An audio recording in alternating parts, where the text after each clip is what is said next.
Hello, folks, and welcome to this short notice re-examination of Icehouse Edge.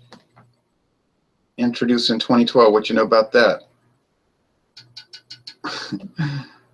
Yep, it's a fresh date here because it's best by March 20th, 2017. This is from the Brewery 07. I believe 07 is Albany, Georgia. I can never remember. I think it's Albany, Georgia. Icehouse.com. Well, don't even waste your time getting on that website. There's nothing there. It's more like a web page. William Kepley's joining me. Okay.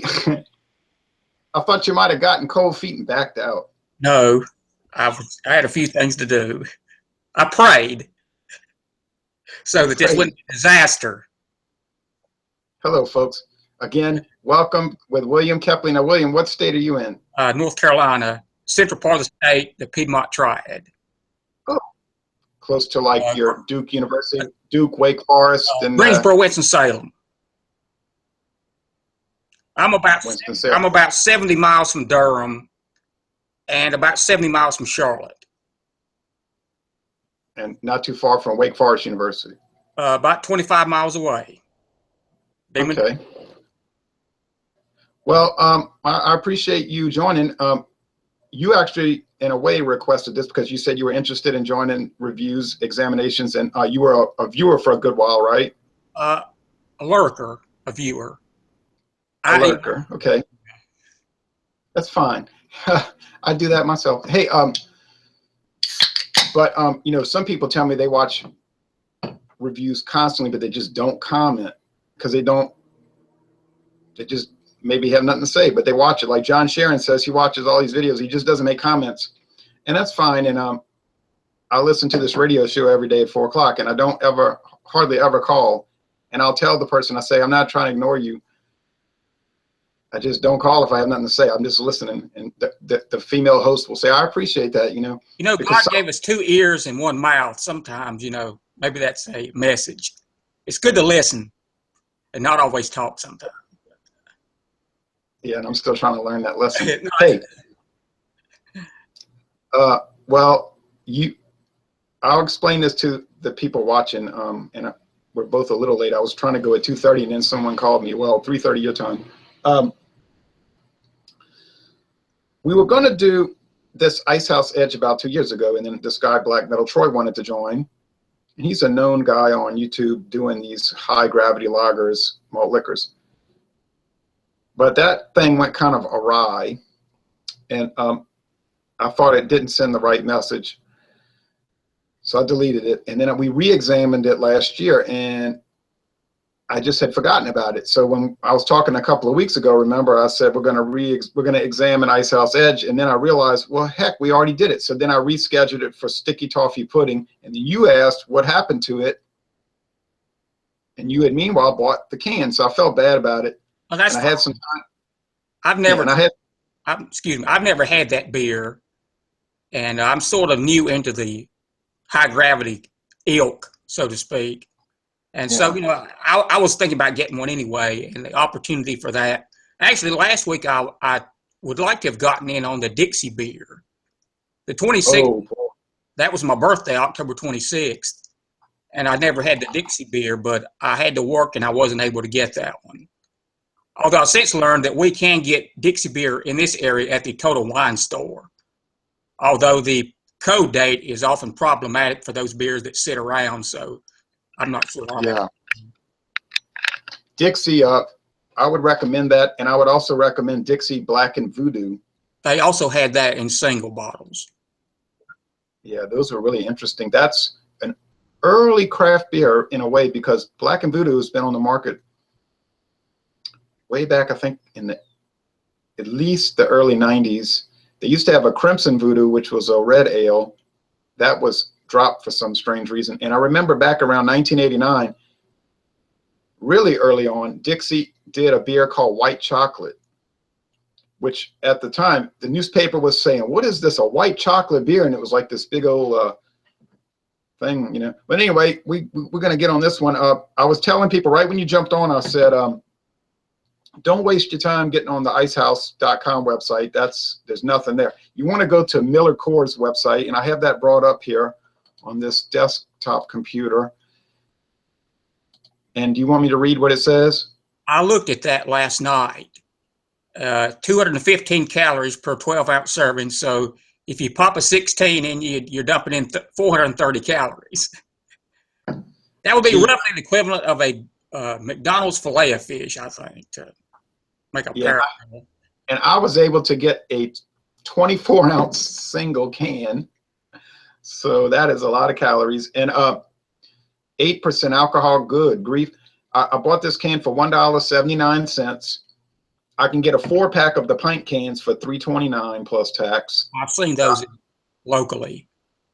But I said, well, I'm right here at Racetrack already because I bought this Red's ginger apple beer. So I said, well, I'll just get the 24-ounce can instead of going to a different store. Now, they say that it was introduced in 2012.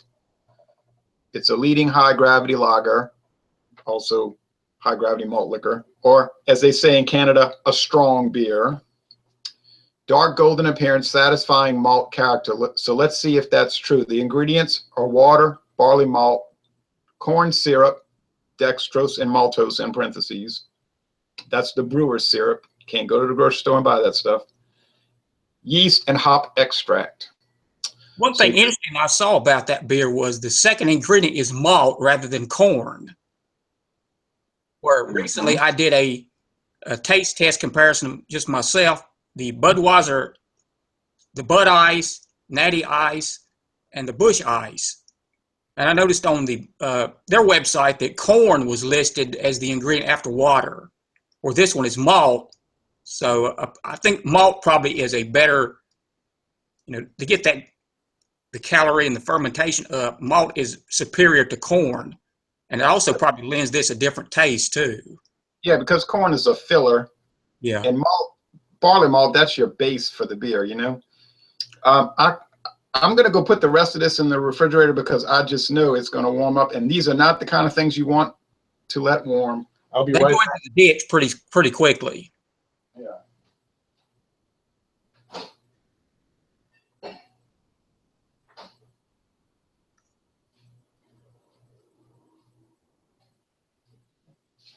So, William, this is your first time trying it, eh? Yes. Recently, I have tried the Bull Ice, which I found in Virginia, which is the only southern state that has Bull Ice.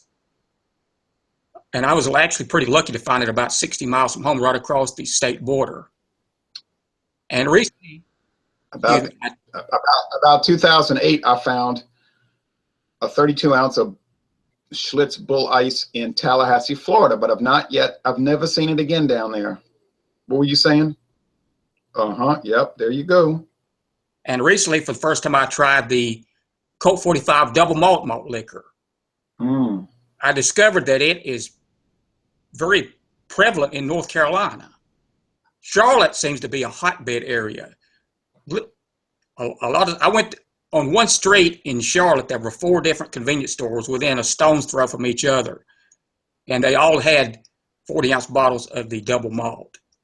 Wow, I have never seen it in Louisiana. What did you think about the double malt? What did you think about that? I liked it. It tastes, with Colt 45, some of the specs are a little bit sketchy to find out about. To me, it tasted like it had a higher ABV than the standard one, although there's no way I can verify that. But when I first took a sip, I got that malt liquor punch right away. And I said, whoa, this is a little bit, to me, stronger than the regular version. But I liked it. But I did find some specs on it, and they were saying that it was 5.6%, just like the... That's what And I couldn't figure it out, and people were telling me all around the country, people were saying, no, it's different. I'm telling you, the double malt is different. It's different. And I said, it's got to be different. And then somebody, and I think it was Brandon Burrill, he said, I think what makes it different is they're using different hop varieties.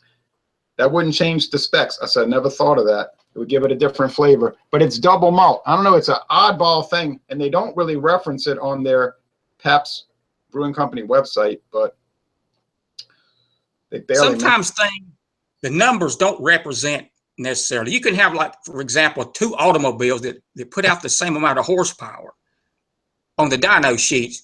The seat of the pants is those 2 vehicles they would feel completely different based on the way so, sometimes you can get stuck up on numbers on a lot of things, or like music with headphones, the dynamic range, different things. So you have to sometimes but just my seat of the pants taste impression was that it tasted stronger than the regular Colt 45.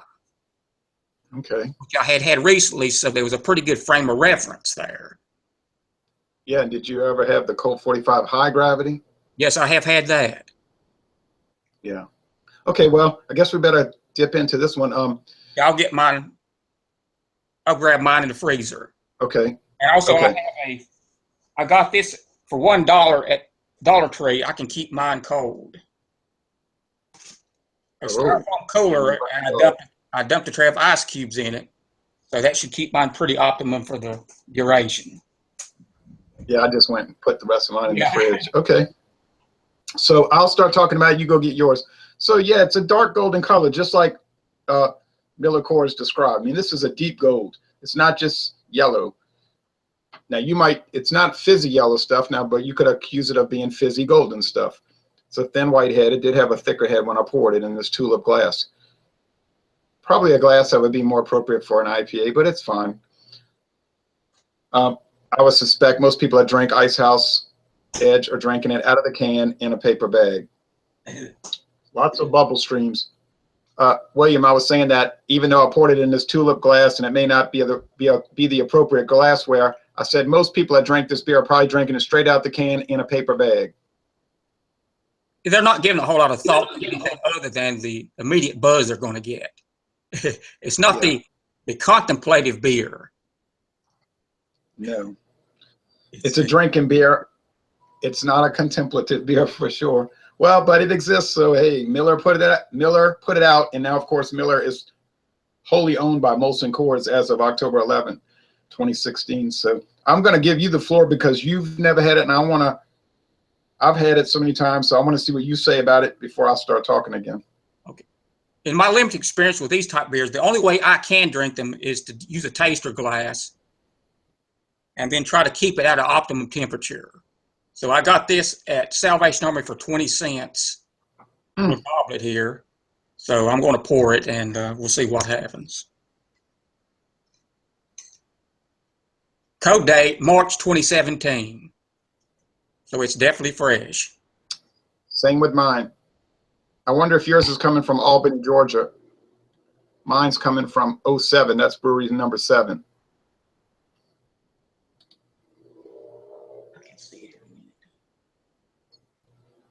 It's 07. Okay. Most of the beers in this area do come from Albany, although Trenton, Ohio is very popular with the legacy beers. Like I have this Carlin Black Label. Oh, if I could get that beer, I'd be the happiest person. This is what I had last night.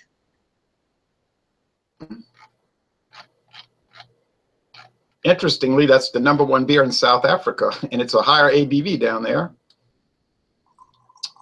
5.5 in South Africa.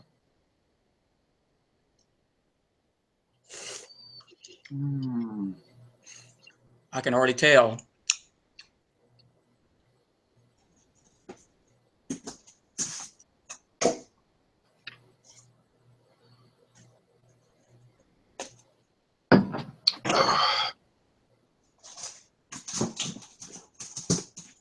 Now let's see, nutrition and codes. I got to say one thing about this company. They put out a fantastic website with so much information. Let's see. Bring up this PDF file.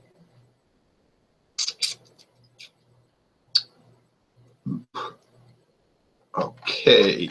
The brewery 07. I'm almost certain that's Albany, Georgia. That's Albany. 04 is Fort Worth. 01 is Miller. I think 10 is Golden, Colorado, or 30, and one of them is Shenandoah, Virginia. I think that's 10, and 30 would be Golden, Colorado, I think. Yeah, 4. Yep, 7 is Albany, Georgia. And okay, you're right. So we get, if you come to Louisiana, it's almost 100% 04 or 07s. They get coming from the west, from the northwest or the northeast. That's it. Unfortunately, we lost a brewery in Eden, which is about 45 miles from here. It was 05. Yeah, that's And a shame. the last country club malt liquor I got was brewed at that facility. And they brewed a lot of the national Bohemian too, different. And I hate that, to replace jobs of that nature in a town the size of Eden is very difficult. But anyway, nice golden color here. The head has already started to dissipate. So, show that beer. I see some lace in there. yeah, it's already dissipated from the top of the rim down to about a half a finger now. So, the smell is the typical musty grain, sort of a sweetness. And I think with these, the taste sort of follows the nose. So I'll take a sip and we'll get this started.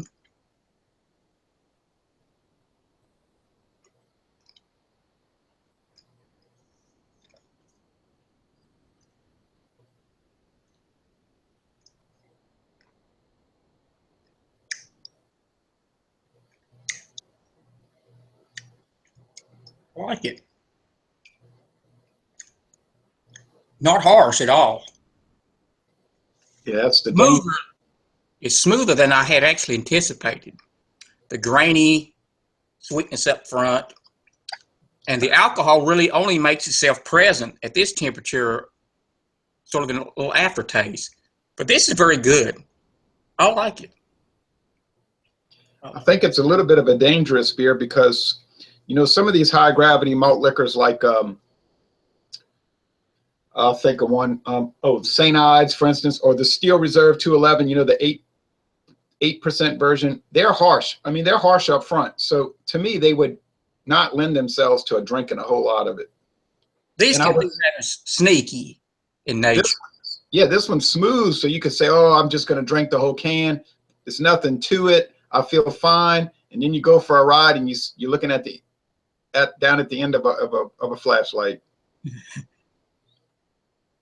And now you got a lot of time you're going to spend with lawyers. So it's a dangerous beer. You better drink this at home. I wouldn't go out and drink it.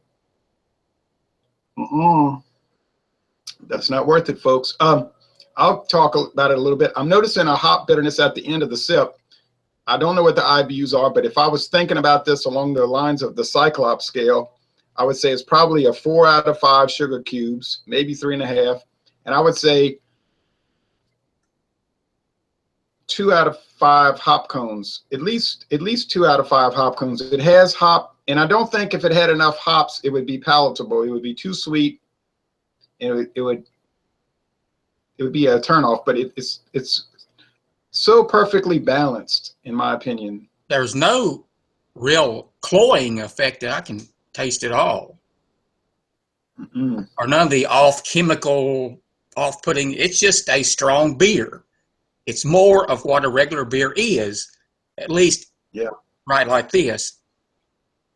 They can sort of go in the deep when they warm up, like a car veering off the road. But like this, I mean, it's fine. Yeah, you want to drink it ice cold. And I think if you got the brewer's recommendations, there's no sell sheet. There's no sell sheet on this, so they don't have any recommendations. But I would say if they did recommend it, they would tell you drink it dead cold. One thing I noticed about Miller Brewing, this may change now that they've been bought out. They were very proud of their high gravity lagers, their malt liquors. When I went to the brewery tour, they very prominently featured those beers. I mean, right up there with Miller High Life and Miller Lite. They've got Old English 800. They've got Mickey's, and all of these beers. And they were just addressing those products as though they were just part of the regular lineup. But on the other hand, when I went to Anheuser-Busch breweries, they seemed that they were uncomfortable to talk about their malt liquors, that they wanted to almost act like they didn't produce them. And they say, well, what else you got to talk about? And I said, it's strange that they would do that because Anheuser-Busch had some bad experiences with their their production of it. But I think King Cobra is a really great I have a King strong Cobra. beer. I have a King Cobra in the refrigerator right now. Another beer I haven't tried. I also in the refrigerator right now. I have a Old Milwaukee Ice in the refrigerator. Oh, that's one we cannot get. I did buy it. I did buy a can of that when I was on a road trip in June when I was driving through Ohio. Every time I go to Ohio, I see 24-ounce cans of Old Milwaukee Ice for 99 cents That's where I got it. in Ohio. A couple weeks ago, I made a road trip. I had never seen the Pro Football Hall of Fame nor the Rock and Roll Hall of Fame. And I went through Columbus. Their beer prices were excellent. And I saw a 30-pack of Hams. I saw a 12-pack of Stevens Point Special Lager. Oh, hadn't seen that in a while. I picked up a 12-pack of Genesee Cream Ale for $4.99. I asked the guy, is this a typo? He said, no. I bought it at a beer store near Ohio State University, the Ohio State. And the prices were excellent. A lot of 24-ounce beers for 99 cents cans. And I picked up a Dundee Honey Brown for 99 cents, 24-ounce can. I saw the same thing. Oh, yeah, Ohio and Illinois, they have incredibly low beer prices. I was really, impressed by the prices. And the store I got the Genesee Cream Ale at was a very good, it was called 14-0 Express. They had a craft beer section. The guy in there knew a lot about beer. He showed me a lot of the craft beers in the area. And I didn't even notice they had a beer cave. I walked in there, and first thing I see is a 30-pack of Hams. I had to pass on it this time because I had too many beers already. Yeah. I live here alone. I'm the only drinker, and I'm not a volume drinker. So, but I filed that away. So my next trip up there, I'm going to have a 30-pack of Hams. Yeah, it's funny because people will tell me, oh, yeah, I'd love to get some Hams. And I'd like to try that Ham Special Light one day. People will say, oh, you must drink all day. You do these videos, blah, blah, blah. I say, it's funny because I space them out in a way that it seems like it's all the time when it's not much. I tell people the average for me is 22 to 24 beers a week, 12-ounce servings, which is a case a week. Now, that's probably higher than the government recommends. Talking about the whatever their health service, but I know people that tell me, "What are you doing?" I drank a case on just a weekend, a single weekend. I say, "No, you better talk to my father. He used to be a weekend warrior. Okay, he can tell you about that." But I do like to try ones. Like today is a day off of work. I'm off of work today, so I'll space them out. Like I'll drink one, and it'll be about 4 in that day. One every about 6 hours. So I'm like you. I'm not a volume drinker, or not a high volume drinker. But now, this is not the kind of beer that I would normally drink. Honestly, I rather the 4.5% to 5% beers. But I like to look at these and dabble in them, and play around with them. It's a curiosity, a change of pace from what you normally drink. I love the AALs. I've had an affinity for them. And I spent the last 5 or 6 months seeking out. I could have my own website of hidden, obscure legacy beer brands. I have tried more than I could ever. I didn't think I could find all of these beers.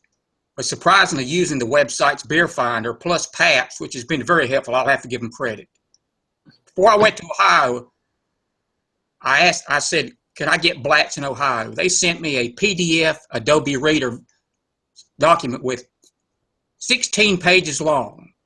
It listed 300 Blatz retailers in the state of Ohio. They have been very helpful to me. I've been critical about Pabst and some of their treatment of some of these beers over the times, the latest. But I like to say that they have been very cooperative. And that's how I found out about the Bull Ice.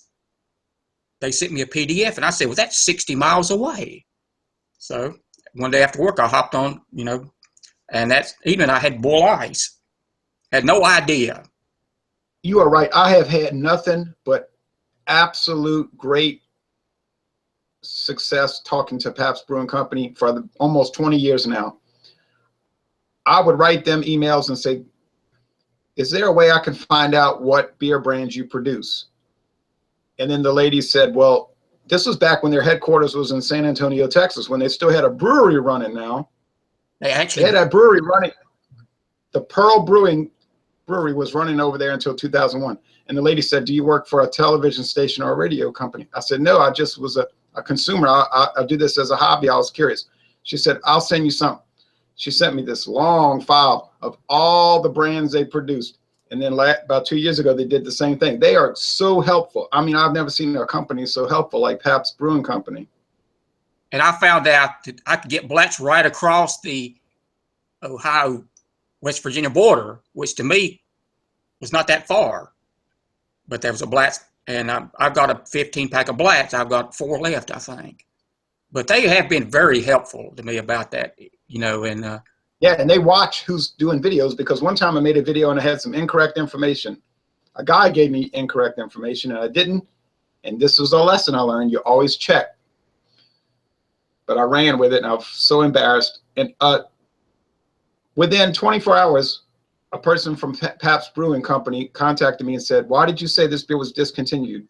I said, well, this guy told me. She said, no. It was the Bach that was discontinued, not the regular beer. We would never discontinue that beer. I said, I can't believe what I did. So I hurried up and I deleted it and I made a follow-up video. And she was saying, oh, don't worry about it. She said, we don't want that out there, you know. And then she said, and this is the funny part, the lady says, well, I noticed in the video you were showing a bottle of, it's back there behind me, a bottle of Lone Star beer, and it's the old label. I said, well, that's the new label, isn't it? No. She said, well, give me your address. So they sent me a brand new bottle of Lone Star, a brand new bottle of Lone Star Light, a bunch of glasses, bumper stickers, all kind of stuff. So instead of being angry that I put out the bad information, they were appreciative that people were looking at their beers and they were saying, oh, well, as long as you correct it, you know, they were like really nice about it. And I was so embarrassed and shamed, you know. The worst thing to be is ignored. You know, if you're interested, you know, that's a connecting point. And I found a Lone Star in Galax, Virginia, which is less than 100 miles from here. It was sitting right beside a 6-pack of Country Club malt liquor. Oh, I would be. Like I said, by utilizing these tools, I've been able to find these beers much closer to home than I had ever imagined. I even contacted Pabst about Colt 45 premium beer. It's not being made. They told me that, so I heard it from the horse's mouth. Oh, that's the one you must have seen. How did you know about it? Did you see me showing the can, or you just knew about it? I emailed it. And when I emailed them, I sent an attachment picture of the beer itself. I said, "This is it." They said it's not. They're sorry.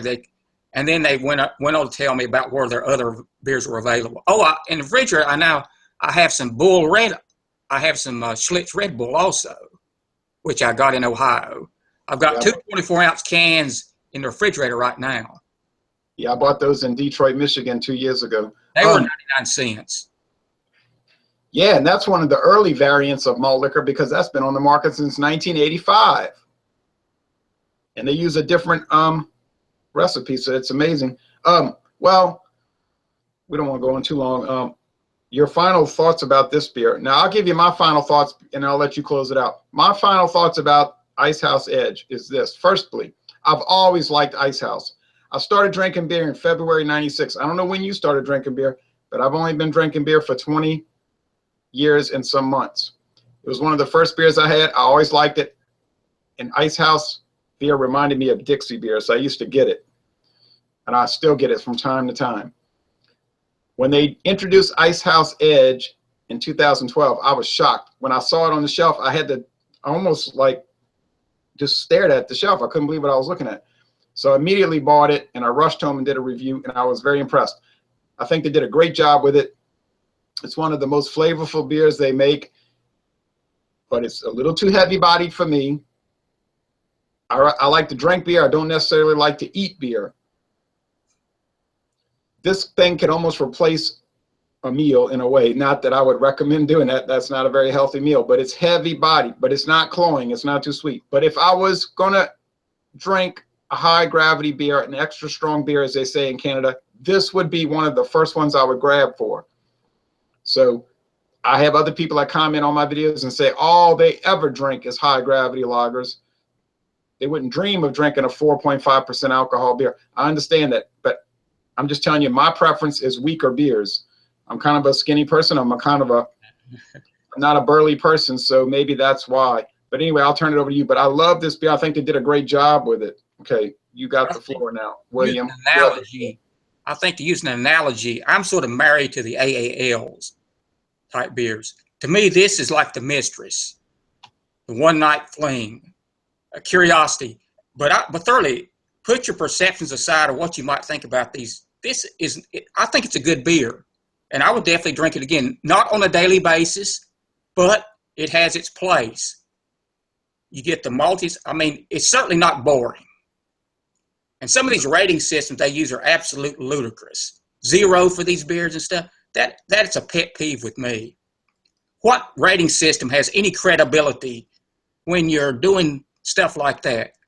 What if these people had a kid, their child in school came home and had a 0? Would they be all right with that in school? Well, that's my grading system. Live with it. They are being so unfair to these beers. The way they grade these things. It's ridiculous, like I said. But how this thing could get a 0 out of 100 is absolutely, it's ludicrous. There's no credibility. The truth of the matter is, many of these are disguised. They're not reviews. They want to bash the beers. They want to bash the people that drink them. They're not trying to be objective in any sense. That they shouldn't be taken seriously. Really, the truth of the matter is, many times the reviews have very little to do with the beers. They'll talk about the people that drink them. And how many times have I heard the word? I mean, it's piss water. I mean, all right, I'll get some piss water. We'll do a taste test. I'll provide the piss water, and we'll see. If you can tell the difference. It's just ludicrous to these people. They shouldn't be taken seriously. No, I agree with that. It's It's really outrageous what they say. And I got into a conflict with a video reviewer who, by the way, no longer reviews. He said, I'm going to review today a beer, and I can't remember the brand. And he started off saying, I like to review garbage beers. And I wrote to him and I said, I take offense to that because I said, before you ever even tasted it, then you admitted that you had never had it before. You called it a garbage beer and you said you enjoyed reviewing these so you could slam them. I said, that is not an objective review. And he told me, you must be on your period. Go get a tampon now. So all he did was confirm his ridiculous attitude, I thought. And then to show how petty he was, he immediately unsubscribed to my channel. And I said, that's childish. But, but it confirms what you're saying there. Look, you've watched my video channel. I review craft beers constantly. I love to drink craft beers. I've had some of the best in the world. But I think a lot of this, people start to lose, what do you say, perspective and how to frame things. Right. If your headline is negative, you've already reviewed the beer. What's the point? You've already reviewed it. If it's garbage beer, bad beer, whatever, you've already reviewed it. You're just piling on and trying to make a few brownie points with making some sneer comments about the beers. I mean, my history passes in journalism.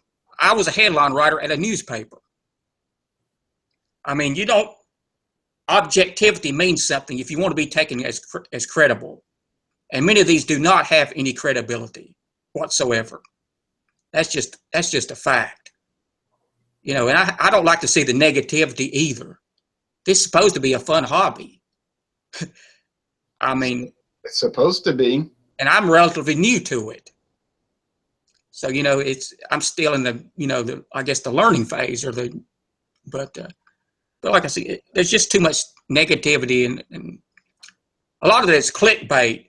If they say terrible Budweiser, people will click on that. That's what they want. Yeah. And I hear so many times people will say, it's terrible, but it's better than BMC beers. It's like that's the default position, is to slam those beers. I recently drank a Budweiser. I thought it was fine. I said, is this the same beer that these people are talking about that is worse than sewage water? There's just no credibility there. I read reviews about other products. I'm into motorcycles. Sometimes the top rated bike will get a rating of 90. The lower bike might get an 80. But not a 0. That means it wouldn't even start. That's right. And I know that by reading reviews that this one is superior to the next one, but they're being fair to it. Right. There has to be a rating system with some type of credibility to it. And that's gone completely lost on most of these online beer reviews. 0. I mean, come on. It's just, but. No, some of them, do you know some of these beers rate so low they can't even get a 0. They rate NA. It's so low it cannot even score a 0. I said, you would not, I guarantee you, if it was below a 20, you would not be able to drink more than one sip, and probably not a sip. There's no way. It's impossible. I mean, if I was going to drink a beer that was NA, I would have the coroner nearby to pronounce me dead, because I probably thought I would die if I drank it. But it's just ridiculous. But, when you read, like I said, other products, there are credible rating systems that make sense. And you say, well, I understand that. I might have my car might not be quite as good as yours, but if mine's at 80 and yours at 90, maybe I got a better deal on it. Maybe the features I like were more important than me than some other stuff.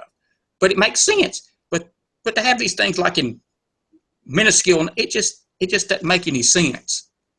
And it seems to have slipped by a lot of these people's, thought process when they're doing this stuff, because it's not credible. I totally agree, and I've read so many car reviews, and I'm that's kind of a side hobby, also reading about automobiles, and I've gotten some really good information when I made automobile purchases by reading these various different automobile reviews, and they seem to be credible, and the people will talk about why, but there's got to be some kind of sense to it. But anyway, what is your final view on this beer, and then we'll close it out? I'd say for the style, I'd say it's probably an A-. No objections at all to it. And just as a general beer, I think it's at least a B. To be enjoyed, if you don't like it, at least occasionally. But like I said, actually it's after having drank the Bull Ice, this is smoother. Just my, initial, I probably would have to drink 3 or 4 of each to get a definitive opinion. But, my off-the-cuff review is that this is a smoother beer. And I go along with that. Basis. I could definitely drink it on a regular basis. Yeah, I'd probably drink it every 7th time, something like that. But it's good. I'll tell you what, I appreciate you coming up with this idea to do this video today, and of course we welcome you to join us anytime for our Wednesday night examinations. You know that. I think you'd really enjoy doing it. We've got interestingly Budweiser Black Crown coming up Wednesday, November 9th. It's at 7:30 Eastern time. If you'd like to join us for that, if you're able to. I might be able to. I did confirm that I can get the beer. It's not widespread in this area, but I have a grocery store about less than 2 miles where I live that does have, and they run a lot of specials, being a supermarket. So it's, got my fingers crossed I might be able to pick it up at a pretty decent price. But I would like to. It's I'm not a social media person really, but I do enjoy beer and talking about beer. So this is one thing that I felt like I might like to get involved in, and but like I said, with like-minded people. Yeah. One observation I've made is that probably 99% of people know what beer they're going to get before they go in the store. I've seen people grab a 12-pack of Bud Light, don't even look. It's just a reflex. Pavlov's dog. And to find a person who really likes the total experience of the beer it's enjoyable. I mean, I'm in there holding the cans up, looking for the code dates, and they're grabbing a pack of Bud Light and then going on and buying the rest of their groceries, milk, eggs, and cheese. It's just an afterthought. With the same regard. Same. It's no different than any other thing they're putting in their shopping basket. And many times I don't know what I'm going to get when I go in. I may be surprised by something. When I saw this Carling Black Label at a Kroger store in Columbus, Ohio, I was taken aback. I said, I grabbed that thing quicker than you could snap your finger. I'm getting this. Yeah, I was talking to a guy across the street from me one day, and he does not drink beer or any type of alcohol. And not because he had a problem, because he's just not interested in it. He just doesn't like drinking. Okay, but he said back in his college days, 1985, whatever, yeah, he drank, because that's what they would do, but he just really didn't like it. But he said, oh, Carling Black Label, that's what we used to drink all the time because it was so inexpensive. And that was 31 years ago. Well, that's probably true. I did not do the beer drinking in 1985 when I was that age, so I don't know. It was probably sold in Louisiana, but then it faded away. My father, who was born in 1944, he said, oh yes, Carling Black Label. We used to drink that in the 1960s because it was cheap. So he was aware of it, but it is no longer sold in Louisiana in any kind of way. But you stumbled across it. I know you were excited. I know I'd gasp if I saw it. Right. And then I went and read about the history where they're connected with the Peerless Motor Company, and that Cleveland, which was a Cubs versus that they have deep roots in their flagship brewery was in Cleveland, Ohio. So that added to the. I basically had a World Series of beers that I could drink during the World Series week, and I really had no dog in the hunt. Both teams I like. Okay, Cleveland's taken a lot of rips over the years, but it's a good city. And in Chicago, of course, the city of broad shoulders. Maybe the best sports town in America. If you take everything in consideration. So there was really no losers, but I was glad to see that it came down to 7 games, a roller coaster 7th game finish. But it was good. When I've seen that Carling Black Label, I just was taken aback, and that's part of the fun for me. It's more than just it's the total experience of it. The way I treat motorcycles. I love motorcycles. I love music. I love history, and it's all encompassing. And so this just fits into the whole pattern for me.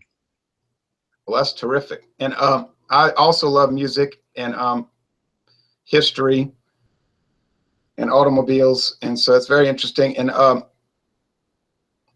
it's exciting, but it does upset me, like you, when I see people that are just totally unreasonable about it and make ridiculous and outlandish statements. Yeah. But let's get off that rant, I guess. So I appreciate you joining me, and I think we'll have a lot more coming up, folks. I really enjoyed this, and as the Beatles say, I hope I passed the audition. Right. They said that on the roof. Yeah, sure did. 1969, January 69. Apple Records. Apple Records. Yes. That's a whole nother topic. All right, folks, thanks for watching, and y'all come on down to North Carolina and Louisiana. I enjoyed meeting you on a virtual basis. Me too, sir. Thank you very much.